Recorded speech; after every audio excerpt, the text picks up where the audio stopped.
cidade do Rio de Janeiro e formou-se em Engenharia Mecânica em 1988 pela Universidade do Estado do Rio de Janeiro, a UFRJ. Desde 1977, vive nos Estados Unidos, onde é atualmente vice-presidente da Casa Espírita, Conscious Living Spiritist Group, da qual também é um dos fundadores. É diretor da Federação Espírita da Flórida e também colaborador de marketing da revista espírita The Spirit Magazine. Colabora também na divulgação da obra do Lar Fabiano de Cristo, no Brasil e em outros países. Bom dia a todos vocês. Prazer muito grande estar aqui. Antes de começar a palestra, eu trouxe aqui uma colinha aqui para falar sobre a revista espírita, The Spiritist Magazine. A revista espírita está alcançando números aqui na América impressionantes, se comparado à data que foi lançada. Ela é a versão da revista espírita que Kardec lançou no século XIX e é a nossa versão em inglês. Algumas informações breves, para que a gente não se alongue muito, é que ela já tem 300 assinantes aqui na América e em outros países. Parece um número pequeno, né? 300 assinantes, mas, meu Deus, são poucas casas espíritas reunidas. Mas, na verdade, essas revistas estão caindo nas mãos de outras pessoas não espíritas. É uma revista simples de ler, fininha, com artigos não necessariamente escritos por pessoas de cultura espírita. Pessoas de cultura espírita que tenham o nosso background. São muitas vezes médicos, cientistas, pessoas que já têm como objetivo a descoberta, como naquele vídeo que eu achei fantástico, a verdade. A verdade vai além do que a gente possa, muitas vezes, perceber com a limitação dos nossos sentidos. E a revista espírita faz este convite. E se ela cai nas mãos de algum americano que já esteja ávido por este a mais, qual a razão da minha vida, qual o sentido da minha vida, talvez provoque o despertar, como fez com cada um de nós num determinado momento da nossa existência, da nossa vida. Então é um convite para que vocês façam uma assinatura da revista espírita, que presenteiem a um amigo americano ou de língua inglesa a revista espírita. Ela custa $25 por ano e ela sai trimestralmente. É muito barato e é um presente que pode significar, muitas das vezes, a grande diferença na existência daquela pessoa.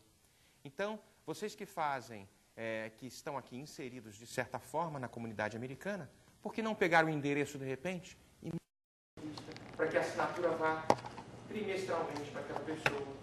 Quantas nós recebemos pelo correio e nós jogamos fora, mas de repente um título tão convidativo e tão diferente do que usualmente nós verificamos, talvez possa despertar naquele que já esteja preparado para receber, porque a grande maioria, sem dúvida, pode jogar fora a revista.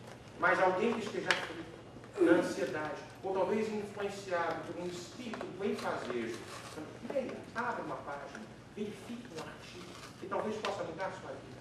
A gente não sabe quais são as sugestões que ocorrem durante um momento quando o mérito já é alcançado. Ela tem assinantes nos Estados Unidos, no Canadá, na United Kingdom, ou seja, no Reino Unido, Nova Zelândia, Austrália, Israel, Gana e Camarões. São várias pessoas já, né? E tem uma notícia importante e interessante. Ela vai ser lançada em outubro, a versão digital. Ela vai estar disponível pela internet. Então, não vai ser em PDF. Você vai poder acessá-la, não para você baixar a revista, mas para que você possa lê-la, né? E também ela vai estar também disponível também em outubro naquela revista no Amazon, no Kindle, no e-magazine. Ela vai estar disponível para muitas pessoas. E em breve nas principais bibliotecas americanas e de outros países de língua inglesa. Bem, essa era a notícia que eu queria passar sobre a revista espírita. Encarnação e justiça divina. Diz Emmanuel, no livro A Caminho da Luz, no primeiro capítulo, a comunidade dos espíritos puros, de que rezam as tradições do mundo espiritual, que na direção de todos os fenômenos do nosso sistema solar, existe uma comunidade de espíritos puros e eleitos pelo Senhor Supremo do Universo, da qual Jesus é um dos membros eleitos, em que estão as rédeas diretoras de todas as nossas comunidades.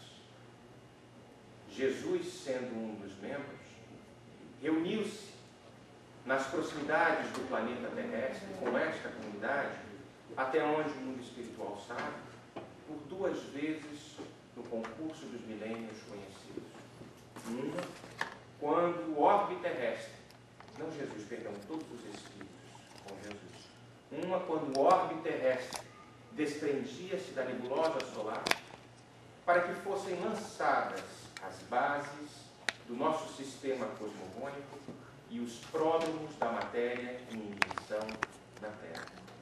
A segunda, quando o Mestre preparava-se para reencarnar, mergulhando mais uma vez na indumentária carnal, proporcionando-nos a mensagem única que dividiu o mundo antes e depois dele. E para que a gente possa entender realmente a razão da nossa existência, nós não poderíamos deixar de falar de reencarnação e de justiça divina. Nós vamos começar falando um pouquinho de justiça. O que é justiça? A justiça, no conceito humano, ela é muito limitada. Ela vai caminhando passo a passo em direção de uma justiça mais ampla, mais significativa, de acordo com da maneira como nós vamos evoluindo, vamos buscando cada vez mais, mergulhando mais na nossa essência, vamos acessando o que realmente importa, o que realmente é justo para o ser imortal que somos todos nós. Mas nós vamos vendo, fazendo um breve histórico da justiça no mundo, a definição de justiça. A justiça é um termo que vem do latim, justitia, por via semirudita, de maneira simples, diz respeito à igualdade de todos os cidadãos. E ela tem esse símbolo aqui da balança, ou seja, ela pesa exatamente igual para todo mundo. E a espada, que era uma figura que vamos defender a justiça, com a espada, com ferro e fogo. E ela é criada, não é que a justiça é criada, perdão.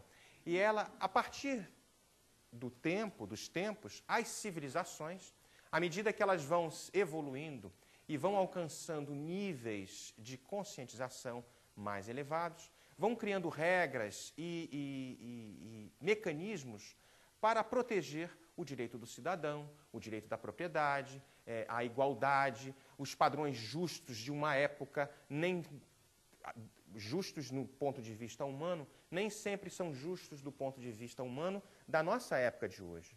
Nós vamos ver no passado como a justiça era encarada, como a igualdade, como os direitos do cidadão eram encarados e como hoje realmente são encarados também.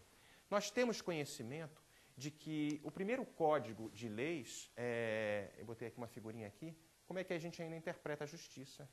Um monte num guarda-chuvazinho e esse aqui para poucos. Porque é verdade, o homem sempre buscou o meu direito, ainda talvez resultado das raízes egocêntricas, egoístas, quando nos tempos primitivos colocávamos as nossas necessidades em primeiro lugar. As nossas necessidades, por quê? Porque nós tínhamos medo do futuro. Então, nós construíamos a nossa casa, tínhamos a nossa esposa ou o nosso marido, na época realmente era o homem, protegia a sua fêmea, a sua prole, garantindo os estoques de comida, e nós reacionávamos contra alguém que viesse a retirar isso de uma forma, às vezes, agressiva, com as lanças, matando e tudo. Era uma ferramenta necessária para que o homem continuasse a existir. E nós, hoje em dia, trocamos as lanças e as ferramentas pelo orgulho, pelo argumento, pela impulsividade, muitas vezes, sem nos darmos conta de que reacionamos da mesma forma quando estávamos nas cavernas, apenas utilizando armas diferentes. Então, a justiça foi construída através das civilizações para garantir a propriedade, o direito do cidadão, e transitávamos desta forma, de uma forma ou outra, verificando isso, como poderíamos nos equilibrar através dos tempos. É conhecido, o primeiro código de leis foi instaurado por Hammurabi. Esse homem lindo, que era o Tom Cruise da época, ele estabelece o primeiro código de leis, escritos numa tela, numa pedra, onde ele ditava códigos bem essenciais da sociedade da época. Hammurabi, que tinha o seu império desde o Golfo Pérsico até próximo aqui o Mediterrâneo, nessa área toda aqui, era o Império Babilônico, ele vai estabelecendo esses códigos que eram bem parecidos com a lei de Talião, olho por olho, dente por dente. E esses padrões de justiça eram criados desta forma. O direito do escravo, quer dizer, o direito à propriedade, que não só era da propriedade, como também tinha o escravo também. O escravo era a propriedade também. Olha só como é que os padrões de justiça são totalmente diferentes dos de hoje. Então, à medida que nós vamos evoluindo, nós vamos percebendo que a lei humana vai se aprimorando e vai se aproximando da lei divina, que é uma lei muito mais, que é uma lei justa, infinitamente justa e perfeita. E a gente vai vendo como é que este movimento vai acontecendo. Esse é o Código de Hammurabi. Trata-se de um monumento monolítico, talhado em rocha de diorito, sobre o qual se dispõem 46 colunas de escrita cuneiforme, acádica, com 281 leis, com 3.600 linhas. Aqui era o código, estava tudo escrito aqui. E a expressão em inglês, written in stone, escrito em pedra, vem disso. Quer dizer, não pode ser mudado, está escrito em pedra. Então, a gente vai vendo como é que é isso. E deste código de Hammurabi, deu origem a uma série de outras leis. Antes, quando Hammurabi tinha colocado o código de Hammurabi, as tradições, as leis eram transmitidas oralmente. Então, era tudo passado verbalmente. Pouquíssimas as pessoas que sabiam escrever, sabiam interpretar. Pai para filho passava, o pai passava para o filho o que era realmente, olha, não faz isso, faz aquilo, assim, assim, assim, assado. Depois passou a ser escrito. E Hammurabi deu realmente um grande avanço nesta área. Lei de justiça, de amor e de caridade. É o que nós buscamos. No Livro dos Espíritos, a pergunta 873 diz: o sentimento de justiça está na natureza ou resulta de ideias adquiridas? E os imortais passam com muita tranquilidade para Allan Kardec a resposta: tanto está na natureza que vos revoltais ao pensamento de uma injustiça. O progresso moral desenvolve, sem dúvida, esse sentimento, mas não dá. Deus o colocou no coração dos homens simples e primitivos, noções mais exatas da justiça que entre os homens que têm muito saber. Então, ele está na natureza. O equilíbrio do universo mostra uma justiça imensa. A lei que rege todo o sistema solar, entendeu? Fazendo com que planetas, sistemas complexos orbitem através de uma elipse perfeita, regido por leis matemáticas fantásticas, descritas por toda a teoria newtoniana, que nos exemplifica exatamente como é que isto obedece um padrão tão harmônico, uma justiça de equilíbrio de forças. O átomo é um primor de justiça, de equilíbrio, onde prótons e nêutrons no núcleo se equilibram com os elétrons que transitam ali em volta. Sem falar das milhões de micropartículas, subpartículas atômicas que compõem o nosso pequeno átomo, né? Então nós vamos ver que isso está na natureza. E nós temos a essência divina. Se temos a essência divina, mesmo que não tenhamos ainda o conhecimento, porque Deus nos dá o mérito de descobrirmos, de nos redescobrirmos, de construirmos este ser novo, este ser maior, nós vamos perceber, segundo Kardec, quando pergunta, que ela já está na natureza, né? E ele colocou também, Deus o colocou no coração dos homens simples e primitivos, de uma forma que esses homens simples e primitivos, não entender primitivos como os espíritos prematuros, primitivos no sentido de humildes, de simples, entendem a mensagem de igualdade, de justiça, de uma forma muito maior e muito mais ampla, muitas vezes maior, do que esses homens cheios de saber. Não necessariamente uma pessoa que tem muito saber é uma pessoa que está abaixo moralmente. Nós sabemos que evoluímos e caminhamos com as duas asas da moralidade e da intelectualidade, mas muitas das vezes essas asas não caminham junto. Então era uma afirmação muito interessante. Continuando também na pergunta 874, será que a justiça é uma lei natural? Porque os homens a entendem de maneiras diferentes e que um considere justo o que parece injusto ao outro. E a resposta é essa. Nós temos filtros específicos que vão determinando o que nós entendemos. E a resposta é que, frequentemente, aí misturam paixões que alteram este sentimento, como acontece com a maior parte dos outros sentimentos naturais, e fazem o homem ver as coisas sobre um falso ponto de vista. E é verdade, cada um de nós tem uma bagagem moral, intelectual, cultural, e através desta bagagem moral, cultural, nós vamos fazer determinadas... vamos ter filtros que vão dizer para a gente, não, isto é certo, isto não é errado. Em determinadas sociedades atuais, nós sabemos que determinadas formas de comportamento, determinadas condutas e posturas são totalmente reprováveis, mas para uma civilização talvez de um outro país, talvez seja perfeitamente aceitável. Então esses filtros são construídos para que o nosso livre-arbítrio seja exercido. À medida que vamos evoluindo, o livre-arbítrio passa a ser uma ferramenta fantástica, porque existem muitos indivíduos que fazem um uso muito bom e muito digno, muito nobre do seu livre-arbítrio. Talvez, já com esta bagagem adquirida de encarnações passadas, vão construindo isso e conseguem exemplificar de uma forma muito mais pura e límpida a justiça, igualando-a cada vez mais aos moldes que estão na nossa essência, a justiça divina. Existe uma palestra que eu vi uma vez do Raul Teixeira, que ele falou uma coisa muito interessante. Ele estava sentado, vendo televisão, e ele viu uma cena interessante na televisão, uma coisa assim muito bárbara, e ele ficou revoltado com aquilo. Ele fez, meu Deus, que coisa, estou com uma revolta disso, que coisa absurda, que injustiça. E aquele sentimento foi tomando ele de tal forma que ele começou a ficar com dor de cabeça. De repente, entra o espírito mentor dele, o Camilo, adentra-se naquela porta e fala assim, meu filho, como você é injusto. Ele fica assim, meu Deus, mas como injustiça, Camilo? Olha, a injustiça está aí na televisão. Não, você é injusto. Porque todos aqueles que já conseguiram superar a injustiça não vibram da mesma forma como você está vibrando. Você afinizou-se com este sentimento apenas do outro lado da balança. Mas você encontrou afinidade, sintonia, entrou nesta sintonia e acabou ficando o quê? Com dor de cabeça e tudo. Então a gente vai perceber o seguinte, a gente fala assim, meu Deus, mas é muito difícil. É muito difícil. Porque aquele que está trabalhando em prol da justiça, ele se compadece do injustiçador. Ele vai muito mais além. Ele tem piedade. É que Jesus falava, eu detesto o pecado, mas eu amo o pecador.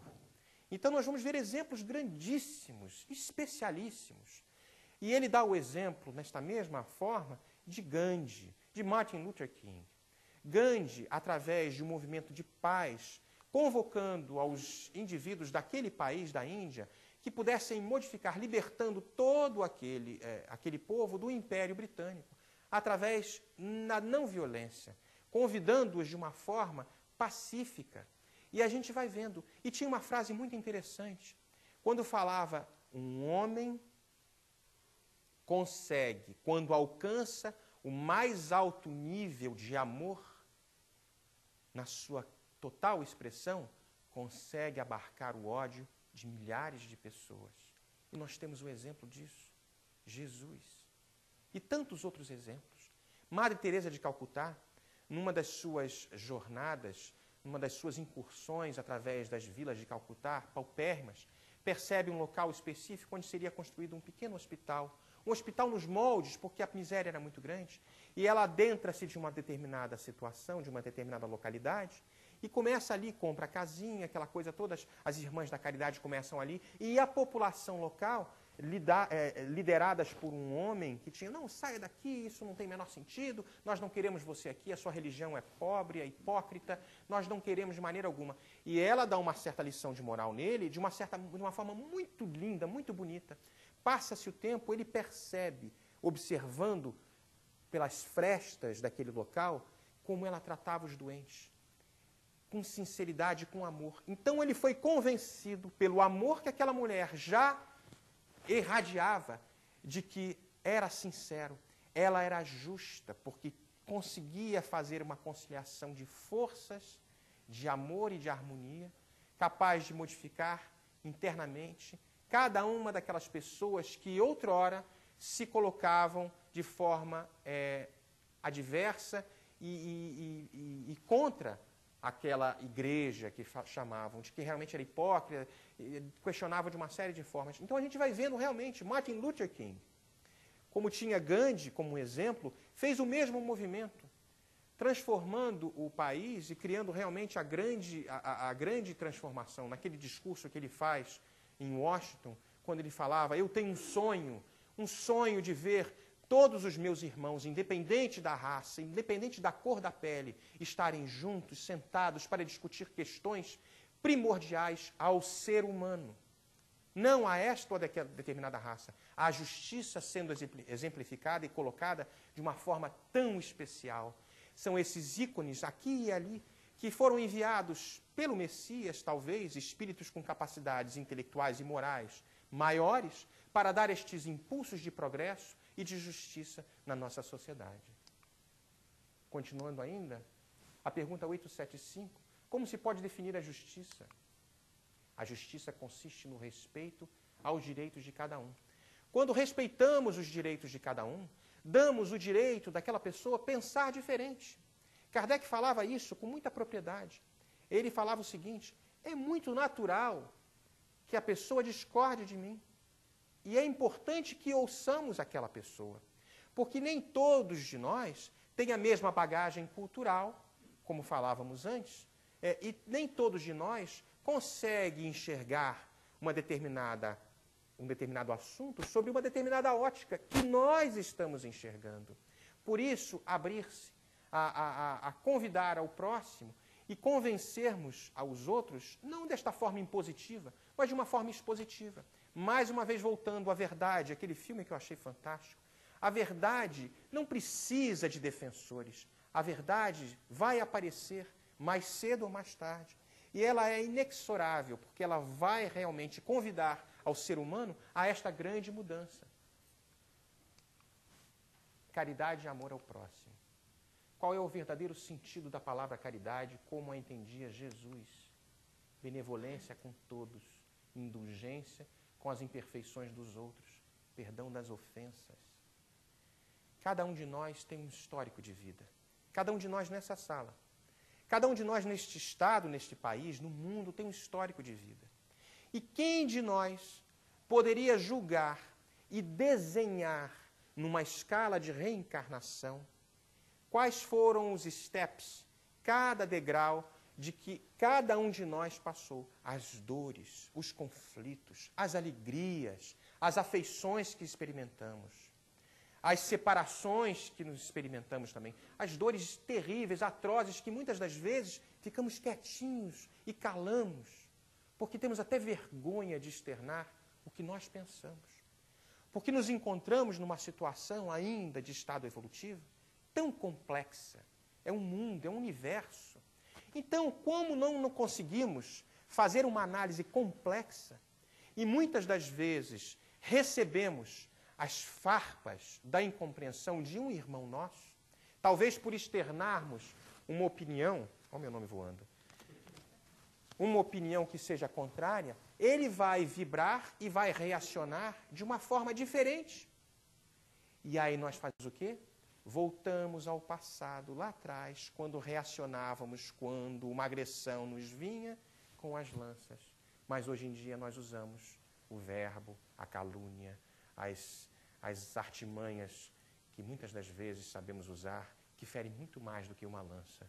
Então, a benevolência com todos, a indulgência. Não se pode falar de justiça sem falar de caridade. A caridade é o complemento da justiça. E as duas andam juntas de mãos dadas, de uma forma única e de uma forma magnífica. Justiça e reencarnação. Quando Kardec pergunta Em que se baseia o dogma da reencarnação?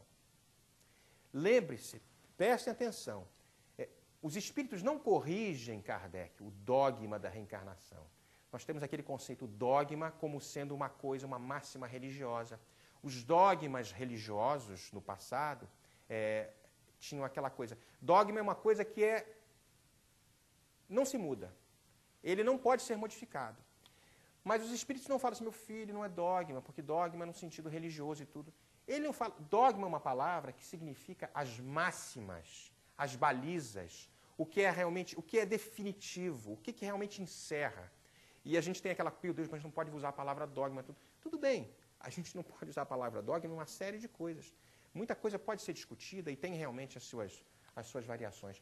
Mas os espíritos não corrigem Kardec. E a resposta é muito mais ampla do que isso, na justiça de Deus e na revelação. E repetimos incessantemente, um bom pai deixa sempre para seus filhos uma porta aberta ao arrependimento. E é verdade. Porque se nós partimos da premissa de que Deus é infinitamente justo, infinitamente bom e misericordioso, seria totalmente injusto. Seria injusto nós privarmos um ser de redimir-se com as suas próprias faltas, com seus próprios equívocos. Isso é um discurso tão falado na casa espírita, e a gente constantemente repete, e invariavelmente as palestras voltam, e este é o assunto que traz. Mas é importante que esta ideia seja tão disseminada, porque, de fato, deve-se dar uma próxima oportunidade, uma próxima chance. Só um pai muito perverso, o que eu acredito que não exista, só realmente aquele que está doente, momentaneamente, no seu psiquismo ainda equivocado, é que vai punir um filho à eternidade. E mesmo assim a gente sabe que um dia ele acorda. E vai dar a chance novamente. E na revelação, na terceira revelação que Jesus havia nos prometido. Ou seja, a primeira revelação, que foi Moisés, a segunda, que foi Jesus, e ele depois, quando convida, falando, eu enviarei o Espírito de verdade, que lhes trará a mensagem de amor. O que eu não posso falar hoje, e o Espírito de verdade, que estará comigo, lhes trará como mensagem renovadora e transformadora. Então, nós vemos aí este convite a refazermos-nos de uma forma muito especial.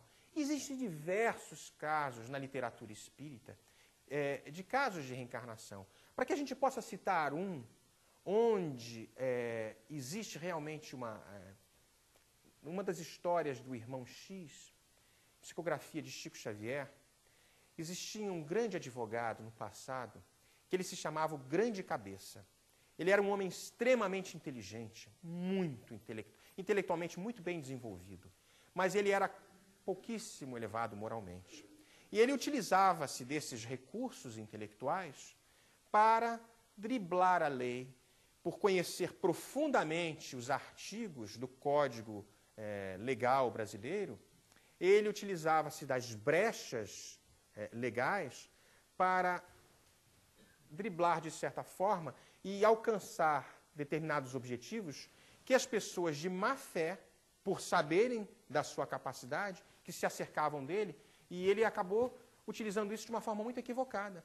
E ele transformava culpados em homens justos em culpados. Desencarnou com uma fortuna, fez uma fortuna incalculável.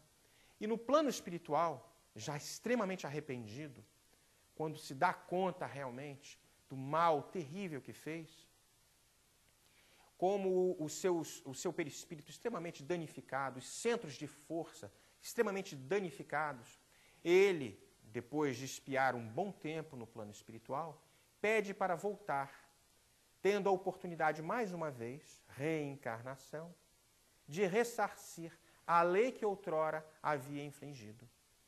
No momento da fecundação, como o espírito, a parte do sistema nervoso central, extremamente comprometido, energeticamente desbalanceado, a fecundação, o óvulo e o espermatozoide formam ali aquela célula, o zigoto, o ovo, ele vai se dividindo. Como nós sabemos que o modelo organizador biológico, o nosso perispírito, vai ditando como é que vai ser aqui e ali a replicação celular, a mitose genética, vai acontecendo na área onde ele tinha o comprometimento, ou seja, a culpa que ele carregava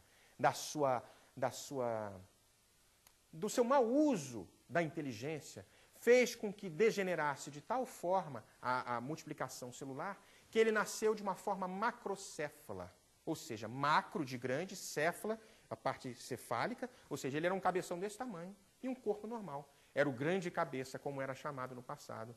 E as pessoas olhavam assim, olha, lá vai o grande cabeça. E ele ia, o menino da grande cabeça. E a gente vai percebendo como é que a lei é muito perfeita. É Deus que pune a gente? Não. Deus, apesar de ser muito grande, como diz na pergunta 960 do Livro dos Espíritos, quando a gente pergunta o seguinte, poxa, mas... Na 963, quando ele diz o seguinte, poxa, mas Deus se preocupa com cada um de nós, nós não somos tão pequenininhos? E a resposta dos Espíritos é, Deus, o amor de Deus é tão grande, que não existe nada pequeno para ele. Então ele vai o quê? Ele cria uma lei fantástica, imutável, que vai determinando. Nós somos os responsáveis pelo nosso futuro. Sempre foi assim. Então, justiça e injustiça somos nós que conquistamos. Então, a partir de hoje, nós vamos transformar a nossa vida. Voltando, este homem que reencarna como uma pessoa macrocéfala, passa pela sua prova de uma forma muito constrangedora, porque era uma figura aberrante.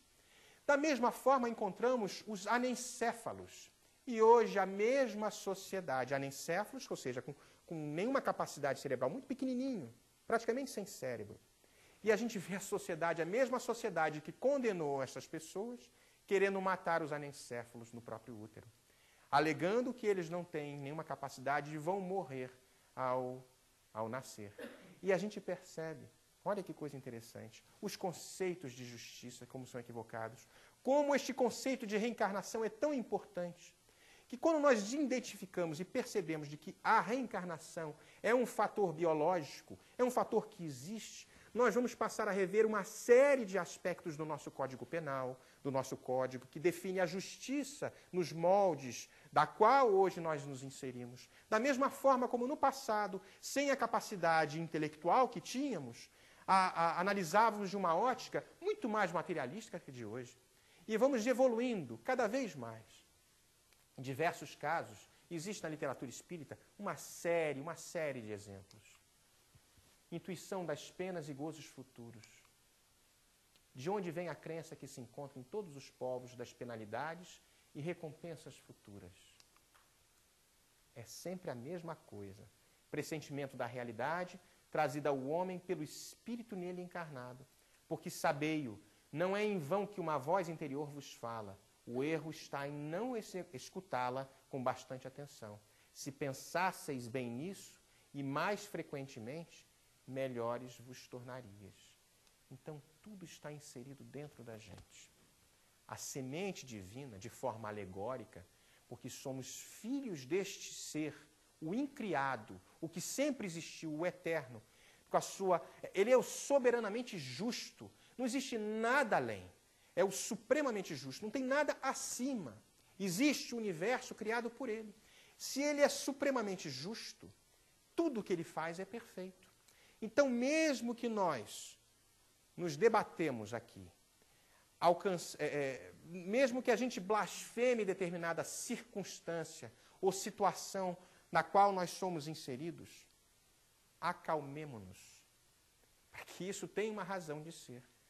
E a gente fica pensando, meu Deus, mas demora tanto tempo esta minha dor, uma vida inteira de sofrimento. Aí eu diria para vocês, lógico que isso tem um ponto de vista muito, é filosófico, é verdadeiro, mas dói. Mas demora uma vida inteira. Mas o que é uma vida inteira? Na eternidade. Ou seja, a gente estabelece aqui, somos criados simples e ignorantes. Aí temos uma reta aqui que vai até o infinito. Estamos numa determinada parte aqui da nossa existência. 100 anos, que eu viva 100 anos.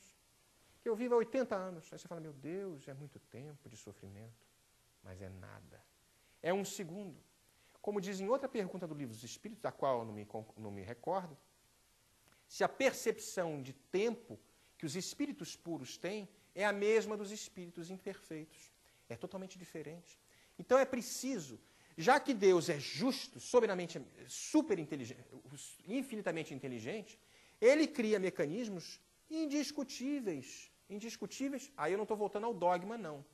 É preciso que a razão e a racionalidade nos convide a este exame. Eu não quero que ninguém aceite o que está sendo feito aqui, está sendo exposto aqui. Vamos estudar. A gente sabe que a doutrina espírita baseia-se no tripé de religião, filosofia e ciência. Quando este tripé é profundamente analisado, nós vamos entender que existe lógica. Da mesma forma como Kardec utilizou a razão e a racionalidade, porque no começo ele não acreditou naqueles fenômenos que estavam acontecendo. Ele precisava ver para crer. Era um São Tomé da época. Eu preciso fazer uma análise imparcial do que realmente está acontecendo. E esta análise foi feita e temos a codificação kardeciana que nos traz a mensagem. Estamos hoje aqui reunidos nessa sala, estudando e convidando a muitos outros que possam também estudar, não aceitar. Vamos questionar. É possível, é possível. A doutrina das penas eternas fez sua época. Ela fez sua época porque, num determinado momento, era importante. Era importante. Olha, eu falando uma coisa que talvez...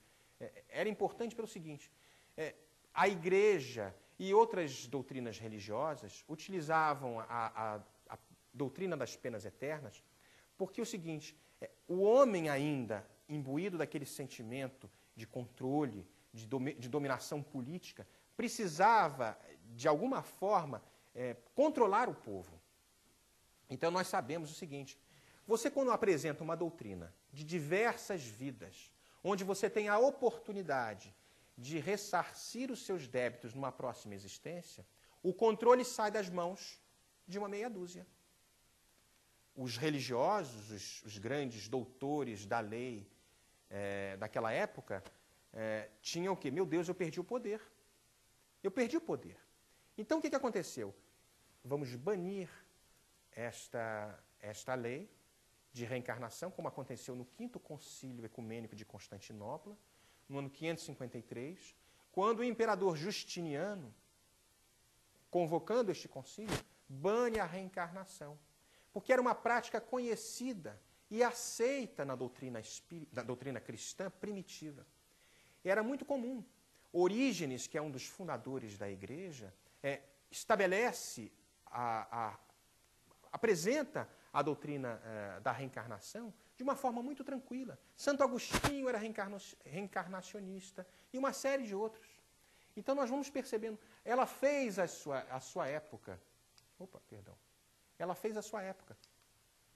O 5º Concílio Ecumênico de Constantinopla, né, o imperador Justiniano, e existe alguma literatura na internet de que Teodora, que era mulher de Justiniano, era sua esposa. Essa história eu não... Talvez existem algumas pessoas aqui mais conhecedoras da história, mas é uma coisa interessante que faz até um certo sentido. A sua esposa Teodora, ela tinha sido uma cortesã e tinha ascendido muito rápido no meio político, exatamente pela sua profissão. E ele, Justiniano, se apaixona por ela, se casam, e as suas amigas cortesãs tinham muito orgulho da sua profissão e falam, não, a mulher do imperador tinha a mesma profissão que a gente. E ela ficou revoltadíssima com isso. O que aconteceu? Vou acabar com essas cortesãs. E tinham mais ou menos naquela época umas 500 cortesãs. E ela vai e elimina praticamente todas as cortesãs. Mata algumas, exila algumas em outros lugares. E o povo falava, ai meu Deus, ela vai ter que viver 500 vezes para expiar cada atrocidade que fez com estas cortesãs. E ela falou assim, vamos tirar esse negócio de reencarnação. Eu vou para o céu direto e eu vou tirar a doutrina da reencarnação. Interessante como é que as coisas são, né? E vai e fica na cabeça do Justiniano, porque ela tinha um poder muito grande, como diz o Jacó, um magnetismo fantástico, convencendo, entendeu? Aquele homem, vamos tirar isso aqui, tem que tirar realmente. E eles fizeram isso. O Papa foi meio que colocado em custódia, de lado, foi meio que arrested, como é que é em português? Preso, colocado em cárcere, não é um cárcere mais ou menos, e ele convoca o concílio e aquilo vai, a partir daí a reencarnação foi banida.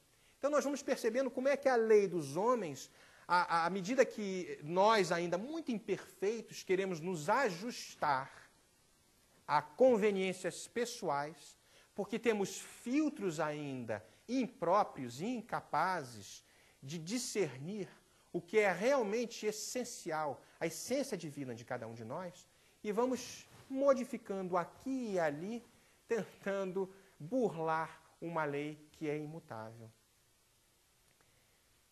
Um caso belíssimo de reencarnação nos mostra a história de uma moça chamada Miriam.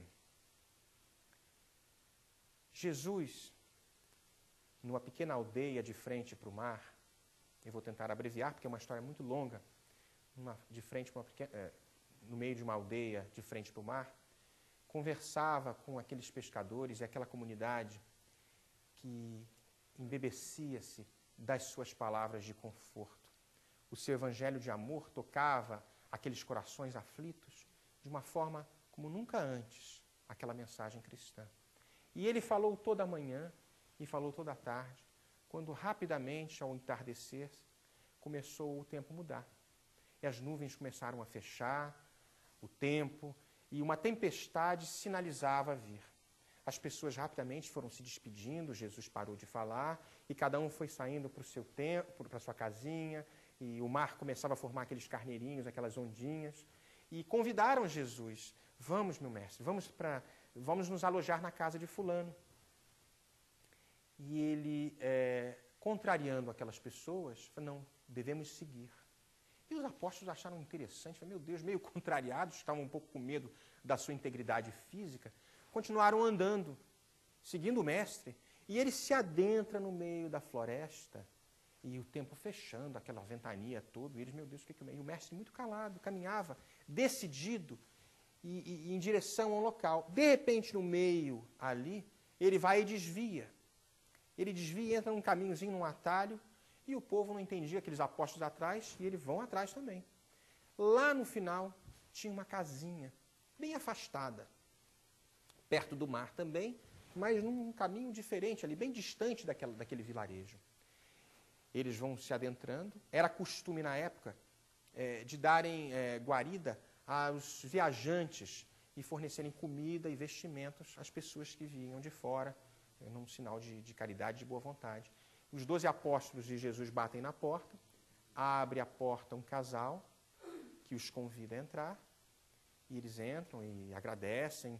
Quando a porta é fechada, cai aquela chuva.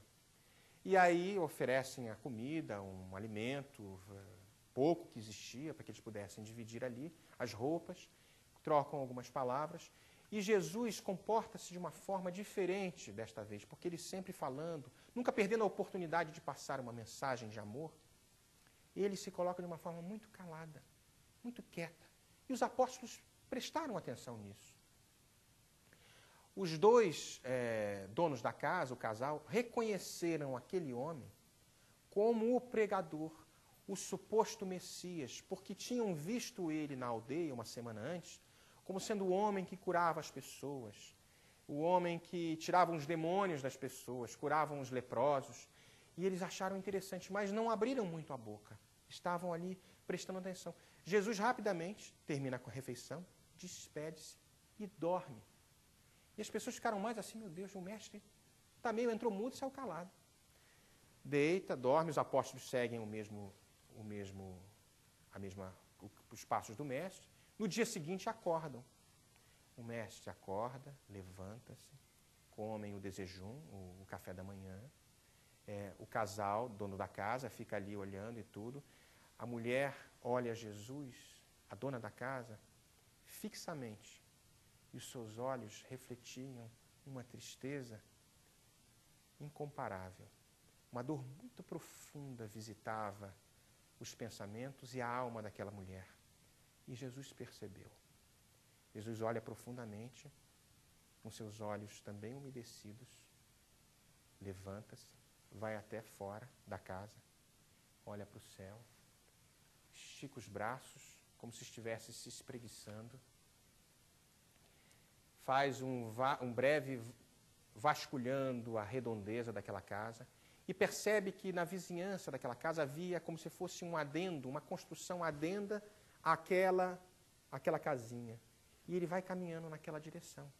A família, os donos da casa, se apercebem que ele estava indo naquela direção e se agitam. E a mulher fala, marido, não vamos deixar ele que vá até lá. E tudo, não, vamos... O homem falando, vamos deixar que ele vá até lá. E tudo, não, deixa ele ir, não. Mas se ele descobrir... Aquela coisa, Jesus vai, entra naquela casinha, naquele quarto que estava do lado, abre a porta e percebe o zelo, o capricho na limpeza das coisas e tira ali tudo arrumadinho, tudo bonitinho, e percebe uma moça deitada na cama, toda coberta. E ele chega bem próximo, os pais entram com medo, e ele vai e abre o lençol e percebe uma menina com lepra, em estágio muito avançado.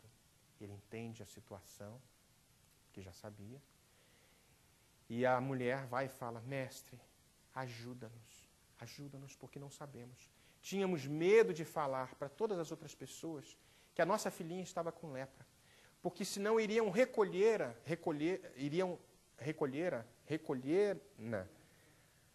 ao Vale dos Imundos, onde nós não teríamos mais acesso. E aquela menina muito frágil não conseguia subsistir. Então nós escondemos essa menina de todo mundo, construímos uma casinha à parte para que os viajantes que visitavam a nossa casa não percebessem isso. E por isso moramos longe, afastado. E Jesus percebe aquilo, abre o lençol, olha profundamente, e a menina olha nos olhos de Jesus e fala, quem é você? E ela reconheceu aquele homem que a visitava nos sonhos. Porque nos sonhos daquela menina, quando ela se desprendia do corpo, ela estava perfeita. E encontrava com um Senhor bonito, numa postura muito magnânima, que a colocava no colo e contava histórias de amor e de carinho, de um mundo sem ódio, onde as crianças brincavam livres, onde a paz era a verdadeira essência de cada criatura, a paz interior. E ela percebe e começa a falar com aquele homem e rapidamente, na tela mental de Jesus, abre-se uma história da vida daquela mulher. Era a região tebana, a cidade de Tebas, no Egito, onde um príncipe, o candidato, o herdeiro do trono daquela região, muito bonito, um homem muito bonito, muito altivo, mas muito orgulhoso, um homem que seduzia as mulheres, tinha como a ferramenta principal, porque ele tinha consciência da sua beleza, de convencer a todas as mulheres, e utilizava aquilo como se fosse realmente um instrumento de brincadeira para satisfazer os seus desejos momentâneos. E ele, num determinado momento, depara-se com uma jovem caminhando junto com seu pai, num local ali, numa aldeiazinha. Ele fica apaixonado, não é que fica apaixonado, ele vê aquela mulher e fica, meu Deus, que mulher linda. E vai atrás da mulher, e a mulher esnoba-o. E vai. Ele fica revoltado com aquilo, revoltado porque ele levou um não. Ele era o imperador, ele era o candidato ao império, e levou um não daquela mulher. Ordena que seguissem aquela mulher, ele queria estudar a sua vítima. E vai estudando profundamente, descobre uma série de coisas, que ela era filha do escriba, e participavam na compilação de uma série de documentos. Os escribas eram os únicos que sabiam escrever naquela época. E ele percebe que ela era uma pessoa que trabalhava junto com seu pai, e a história é muito longa, e lançando as suas armadilhas com aquela mulher, ele começa a convencê-la e se mostrar apaixonado por ela. Ele começa, aos pouquinhos, estudando profundamente a sua vida, a conquista, e os dois passam a ter uma noite de amor, de entrega, de desejo, e no dia seguinte, ele, com aquele sentimento ainda de conquistador, mesmo sentindo alguma coisa diferente por aquela, ele a rechaça e a bane completamente. Foi mais uma conquista que ele teve. Ela considera aquilo realmente como um amor verdadeiro, mas ele nunca mais a encontra. E ela fica, meu Deus, ele só quis realmente me usar e tudo. Mas ela guardava aquele sentimento profundo, aquele amor verdadeiro. Resumo da história. Ela vai, casa-se com um outro rapaz, que a conhecia desde pequena, mesmo sentindo aquele sentimento de amor por aquele homem que era um príncipe complicado. E se casa. Mas os meses foram se passando. Ela nunca esqueceu ele, mesmo casado com outro, e ele passa a lembrar dela constantemente. Apesar de ter aquela natureza ainda muito volúvel, ele um dia vai procurá-la. O amor batia mais forte. O amor, de um ponto de vista doentio, vai procurá-la e ele descobre que ela estava casada. E ele vai atrás dela e bate na porta. Não, eu vim aqui para levá-la. O marido abre a porta, eu vim aqui para levá-la. Não, mas ela está casada comigo. Como assim? Ele fica revoltado. Como é que ele não consegue ter aquela mulher e tudo? Resumo da história. Pega os dois, um monte de resumo da história, né? Um monte de resumo, né? Ele pega aquele pessoal, bota na cadeia, com raiva porque ele recebeu um não, e o casal apodrece na cela, cheio de doenças lastimáveis, porque as pessoas ali ficavam, a quantidade de bactérias e tudo, a pele se deteriorando, parasitoses diversas, uma série de coisas. E ele se casa depois com uma outra mulher e desencarna, os dois já tinham desencarna com culpas terríveis quando passa para o mundo espiritual. Várias vidas sucederam-se, reorganizando e ajustando através da lei de encarnação aquela personalidade complicada e complexa. Até que na sua derradeira encarnação, ele pede que o casal já havia perdoado ele no mundo espiritual, mas ele pede, ao reencarnar, que viesse acometido de uma doença terrível, aquela que fez deteriorar a pele daqueles dois que estavam naquele cárcere, e volta como esta menininha, Miriam, filho do casal, que foi o casal que ele tinha aprisionado, que resolveu, que aceitou recebê-lo por amor, porque já tinham perdoado. Então nós vamos ver, uma vez como homem, voltando em várias existências, espiou tantas vezes, e na sua derradeira vem como mulher, como uma menina, filho daquele casal, para que pudesse realmente reorganizar-se, porque o seu complexo de culpa era muito grande. Ele nasce acometido da doença, e Jesus, entendendo, faz com que aquela menina tivesse uma lembrança do seu passado. E ela percebe, meu Deus, como esta lei é tão justa, tão implacável, mas tão necessária a cada um de nós. E tocando a menina, ela se cura e pede para que a mãe a dê banho, troque as suas roupas fétidas, e aquele casal tornou-se um dos maiores disseminadores da doutrina cristã primitiva que Jesus havia convidado a tantos outros também. Então nós vamos percebendo a reencarnação como este convite tão especial, nos dando a oportunidade de aprendermos, de voltarmos mais uma vez, tantas vezes quanto necessárias, para que a gente possa realmente iniciar uma nova jornada. E exemplos tão belos, que a gente pode citar aqui, histórias de chorar, porque eu não tenho talvez as ferramentas emocionais capazes de fazer, de externar com tanta profundidade, tanta beleza, essas histórias tão lindas. Mas é o convite que nós fazemos. E sem esquecer de que a onisciência divina, que nos programa o espírito para a glória total, para uma glória que a gente não consegue entender, nos proporciona desde os primórdios da nossa existência os recursos e os mecanismos hábeis para a nossa autoiluminação. Para que se encontrem delineados estes objetivos existenciais, é preciso que nós, hoje, comecemos uma nova vida. A nossa vida é uma sucessão de hojes. Hoje é o momento mais importante da nossa vida. Hoje que eu falo é hoje mesmo. Porque amanhã vai ser hoje de novo. E hoje nós somos acometidos por desejos, por ideias, por sentimentos, por vontades, por dúvidas, que decisão tomar. E este hoje é fundamental. Porque se nós pensarmos, voltarmos para dentro da gente, lá no fundo, e escolhermos o caminho certo, mesmo que a gente erre, mas com a intenção de acertar, nós vamos transformar o nosso hoje num tijolinho de luz que vai construir este ser, que, de acordo com o nosso Pai, ele vai oportunizar a gente a criar as ferramentas necessárias para que a gente possa construir isso. Então, hoje é o dia mais importante das nossas vidas. Vamos pensar bem, agir bem, orar bem, desejar o bem, mesmo que a gente não sinta. Aí você fala, como é que pode isso? Como é que pode esse negócio? Eu sei que eu não sinto bem. Eu sei que eu não penso bem. Eu sei que eu ainda tenho sentimentos complicados e equivocados. Mas se eu tenho um mínimo de conhecimento da doutrina espírita, eu sei que isto me faz mal.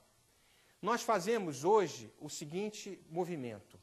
Ok, eu não sou ainda moralmente evoluído, mas eu conheço alguns exemplos na sociedade que esforçam-se tremendamente e que já são evoluídos e que são mais felizes do que eu.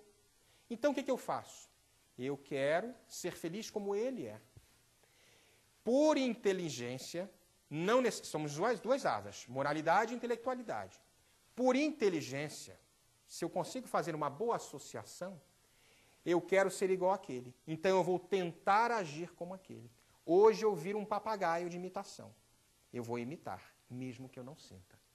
Mas eu vou começar a me forçar aos pouquinhos, aos pouquinhos. Nós vamos perceber que esta mudança de postura cria um campo energético, se ele é realmente sentido com vontade, mesmo que a gente não sinta. Estou repetindo muitas vezes isso. Ele cria um campo energético diferente. Nós vamos passar a receber inputs diferenciados. Isso não vai acontecer no primeiro dia, no segundo dia, no primeiro mês, mas ele vai construindo isso. Aí você vai percebendo que o que te visita hoje é diferente do que te visitava antes. Aí você fala, meu Deus, está dando certo. Até que este hábito repetitivo passe a se incorporar na pessoa.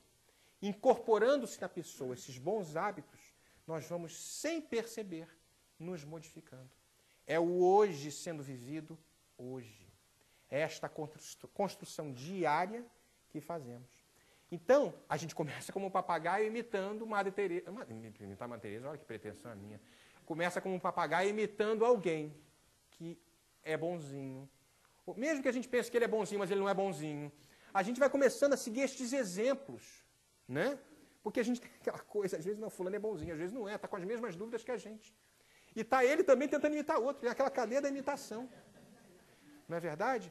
Mas é um esforço, é um ato, a gente já está realmente arregaçando as mangas. O verdadeiro espírita é conhecido pelo quê? Pelo esforço que ele faz em domar as suas más tendências. Porque um cara que já está totalmente bom, maravilhoso, ele já está um ser sublimado. Ele já está totalmente perfeito. Ele é meu Deus do céu. É aquilo que Chico falava quando uma mulher vem visitá-lo. Chico, meu marido era é tão fantástico, ele é tão especial.